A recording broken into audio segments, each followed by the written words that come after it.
இந்திய அண்ணா திராவிட முன்னேற்ற கழகத்திலே இந்த பகுதியிலிருந்து எங்களுக்காக காலகாலமாக பணியாற்றி கொண்டிருந்த மூத்த முன்னோடிகள், இன்றைய புதிய பொறுப்பாளர்கள், தொண்டர்கள், இளைஞர்கள் அனைவரும் ஒருங்கிணைந்து பணியாற்றிய காரணத்தினால்தான் நாம் இந்த பெரிய வெற்றி பெற்றோம். ஆகவே அவர்கள் பணியாற்றிய அத்தனை பேருக்கும் இந்த நேரத்தில் என்னுடைய நன்றியை தெரிவித்துக் கொண்டு, தேசிய ஜனநாயக கூட்டணி கட்சியின் சார்பாக போட்டியிட்ட எனக்கு அதில் அங்க வகிக்கக்கூடிய பாட்டாளி மக்கள் கட்சியை சேர்ந்த பொறுப்பாளர்களும் தொண்டர்களும், பாரதிய ஜனதா கட்சியை சேர்ந்த பொறுப்பாளர்களும் தொண்டர்களும்,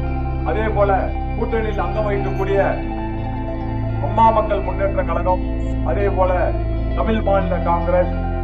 ஐஜேகே, ஜேசிஎஸ் உள்ளிட்ட அனைத்து கட்சிகளை சேர்ந்த பொறுப்பாளர்களும் தொண்டர்களும் பணியாற்றியதற்காக அவர்களுக்கும் இந்த நேரத்தில் என்னுடைய நன்றியை தெரிவித்துக் கொண்டு, நம்முடைய பகுதியுடைய தனிநபர் தேவையாக இருந்தாலும் சரி,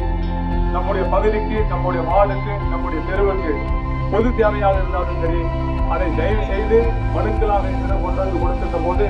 அதன் மீது நான் உரிய நடவடிக்கை எடுப்பேன் என்பதை இந்த நேரத்தில் அனைவருக்கும் நான் அன்போடு தெரிவித்துக் கொள்கிறேன்.